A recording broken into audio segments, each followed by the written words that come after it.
जब मैं 1 से 1.5 साल का था तो मेरे मम्मी और पापा के डिवोर्स हो गए थे। ये बच्चा अगर आपको चाहिए तो आप इसे रख लो, वरना हम इसको अनाथ आश्रम में भेज देते हैं। अगर कोई 20 साल पहले मेरे फैमिली को बोलता भी कि मैं सीए बनने वाला हूँ तो कोई यकीन नहीं करता। बहुत सारे लोग ऐसा आपको बोलेंगे कि हेल्प मत लो, खुद के बलबूते पे बनो। मैं ये आपको बोलता हूँ, हेल्प लो, हेल्प ना लो, खुद के बलबूते पे बनो, किसी के बलबूते, लेकिन लाइफ में आगे बढ़ो।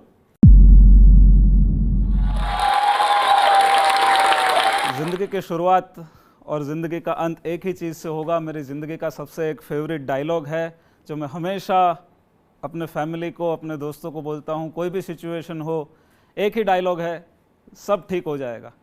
क्योंकि यही डायलॉग है जो हमेशा मोटिवेट करता था और हमेशा आगे थिंग्स को ले जा रहा था।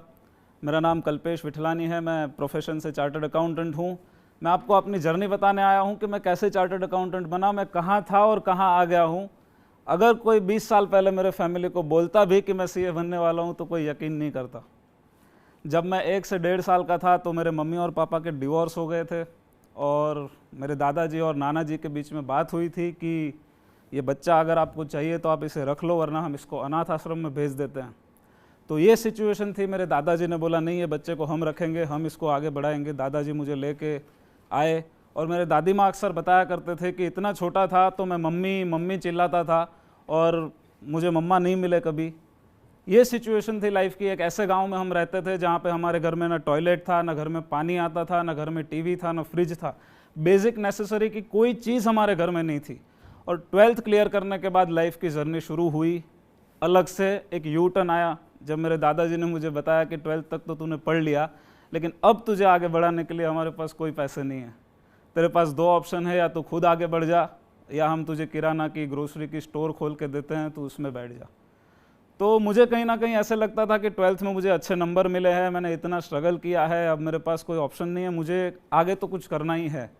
तो मेरे एक अंकल थे, जो अंकल अभी है मेरे, उन्होंने मुझे बोला कि अगर तुझे कॉलेज फीस और बुक्स के लिए पैसे चाहिए तो मैं साल के 6,000 रुपये तुझे दूंगा, और बाकी के पैसों के लिए मैं तुझे आइडिया देता हूँ कि तू जो भी ट्रस्ट है उसमें लेटर लिख, और वहाँ से अगर तुझे फाइनेंशियल जो भी हेल्प मिलेगी वो हेल्प लेके तू आगे बढ़ जा। तो मैंने बोला ठीक है, आपने 6,000 रुपये देने का वादा किया है तो वो दे दीजिए, बाकी मैं करता हूँ। और जब मेरा फर्स्ट ईयर बीकॉम होना था वो इंग्लिश मीडियम में होना था, और मुझे डेटर और क्रेडिटर की स्पेलिंग भी नहीं आती थी, मेरे को गुडविल डेप्रिसिएशन भी पता नहीं था कुछ भी। और आप सिंपल सोचो कि मुझे टावर की स्पेलिंग भी नहीं आती थी जब मुझे एड्रेस में टावर लिखना था। ये ऐसा हाल था मेरा FY बीकॉम में। और इंग्लिश मीडियम की क्लासेस शुरू करी और मुझे लाइफ में बहुत सारे लोगों ने हेल्प की है। मैंने ये चीज़ तब सीखी थी, आप किसी से भी हेल्प मांगो, लोग हेल्प कर देते हैं। बहुत सारे लोग ऐसा आपको बोलेंगे कि हेल्प मत लो, खुद के बलबूते पे बनो। मैं ये आपको बोलता हूँ, हेल्प लो, हेल्प ना लो, खुद के बलबूते पे बनो, किसी के बलबूते, लेकिन लाइफ में आगे बढ़ो। यही मकसद होना चाहिए। मैं किसी को ये कहानी नहीं सुनाना चाहता था कि मुझे हेल्प नहीं मिली और मैं ऐसा रह गया।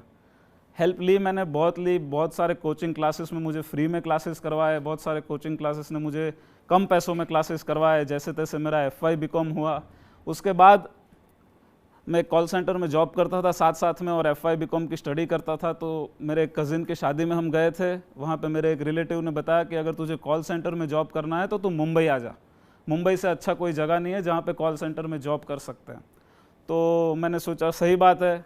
SY बीकॉम के टाइम पे मैं मुंबई आया, 2nd ईयर बीकॉम था, और मेरे कॉल सेंटर में जॉब तय हुई थी। 15,000 सैलरी थी, जो मेरे बड़ौदा में जब मैं था FY में उससे कहीं ज़्यादा थी। लेकिन डेस्टिनी कुछ और थी। वो वैकेशन में जब मैं घर गया अपने नेटिव प्लेस में, जामनगर के पास है भाटिया, तो वहाँ पर एक आए थे CA हरीश चंदाराना, जो मुंबई से आए थे, और उन्होंने बोला कि अगर कोई हमारे गांव का लड़का मुंबई आ रहा है और उसको एजुकेशन में कोई हेल्प चाहिए तो मुझे मिलो। तो मैं गया था उनके ऑफिस में और उन्होंने मुझे बोला कि तुझे CA नहीं करना? बोला नहीं, मुझे CA नहीं करना है, मेरे पास कोई पैसे नहीं है और मैं यही करूँगा। तो उन्होंने बोला नहीं, CA कर, कॉल सेंटर में कोई आगे स्कोप नहीं है। तो उन्होंने मुझे बोला कि तुम क्लासेस जाओ, क्लासेस से ब्रोशर लेके आओ, मैं तुम्हारी फ़ीस भरूंगा। दूसरे दिन मैं JK शाह क्लासेस गया, वहाँ से मैंने ब्रोशर लाया। 100 रुपये का ब्रोशर लेना हुई, मुझे बहुत भारी पड़ रहा था। वो सिचुएशन में मैं ब्रोशर लेके गया और उन्होंने उस टाइम पे 20,000 रुपये का चेक बना कर दिया था, जो मेरे CPT जो था CA का एंट्रेंस, उसके एग्ज़ाम के लिए था।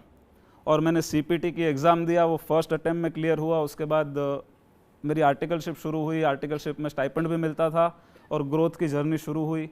उसके बाद मैं CPT CA का जो इंटरमीडिएट लेवल है PCC वो भी क्लियर हुआ, और तब भी मैं हॉस्टल में ही रहता था मुंबई में, चर्नी रोड में। बहुत अच्छे दोस्त मिले, दोस्तों ने भी बहुत सपोर्ट किया, लोग वो भी पैसों की हेल्प करते थे, और सबसे मैंने हेल्प लिया है, जिससे भी बनता था मैंने किसी को हेल्प लेने में नहीं छोड़ा है कि मुझे हेल्प दे दो बस, क्योंकि मुझे आगे बढ़ना है, और हर कोई हेल्प करता था। उसके बाद CA फाइनल में आया, और लाइफ का सबसे टफ पीरियड वही था जब मैं CA फाइनल में आया, क्योंकि तब तक कभी फेल नहीं हुआ था। CA फाइनल ऐसा ही था, जब मैं नवंबर 2011 में CA फाइनल का एग्ज़ाम दिया था तो मैं फेल हुआ।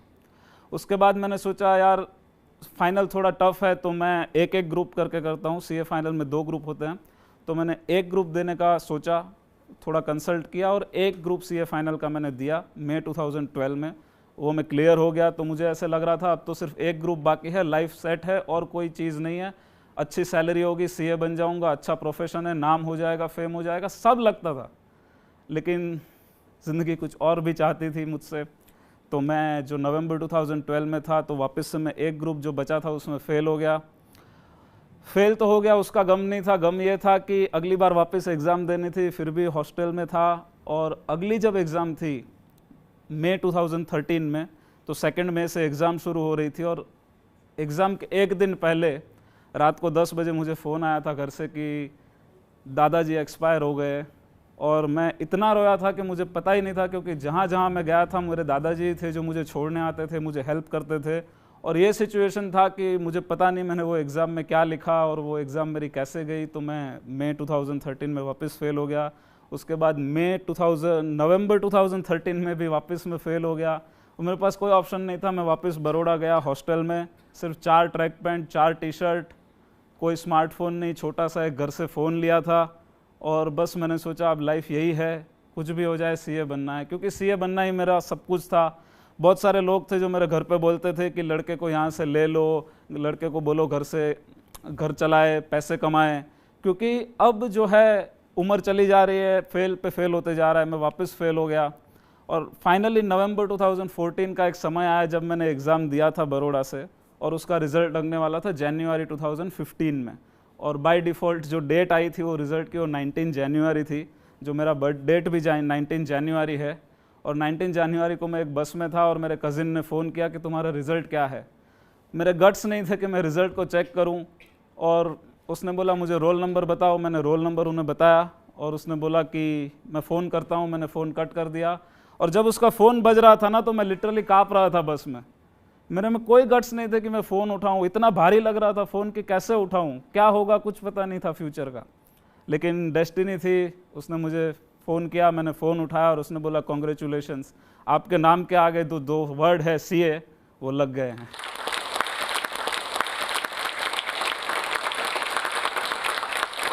और वो दिन था जब 25 साल बाद मेरा नया जन्म हुआ था। मैं CA कल्पेश विठलानी बना था, कल्पेश विठलानी में थे। बहुत सारे लोग ऐसे थे जो घर पे जाकर भी बोलते थे कि तुम CA छोड़ दो, तुम MBA कर लो, तुम दूसरा कुछ कर लो। बहुत सारे लोगों के एग्जाम्पल भी देते थे कि ये कर लो, वो कर लो, ऐसा कर लो, वैसा कर लो। लेकिन मैं CA के पाथ में इतना आगे बढ़ चुका था ना, सिर्फ एक ग्रुप के लिए मैं CA छोड़ना नहीं चाहता था। इसलिए मैंने ये सारा स्ट्रगल किया, और अब मैं लाइफ में बहुत हैप्पी हूँ। तो आपके लिए मेरा एक ही मैसेज है जीवन में, कुछ भी करो दिल लगा के करो, और जब दिल लगा के करोगे तो सक्सेस मिलना ही मिलना है, चाहे वो लेट हो चाहे वो जल्दी हो। लेकिन जो भी आप लाइफ में चाहते हो उसको पूरी तरह फॉलो करो, और जस्ट बिकॉज ऑफ फेलियर आप उस चीज़ को छोड़ ना दो। और wish you all the best, have all the success. Thank you. Please इस वीडियो को लाइक, शेयर एंड इस वीडियो पे बहुत सारे कमेंट करें और अपनी राय बताएं, और जोश टॉक को सब्सक्राइब करें और बहुत सारी ऐसे इंस्पिरेशनल स्टोरियों को देखें। Thank you.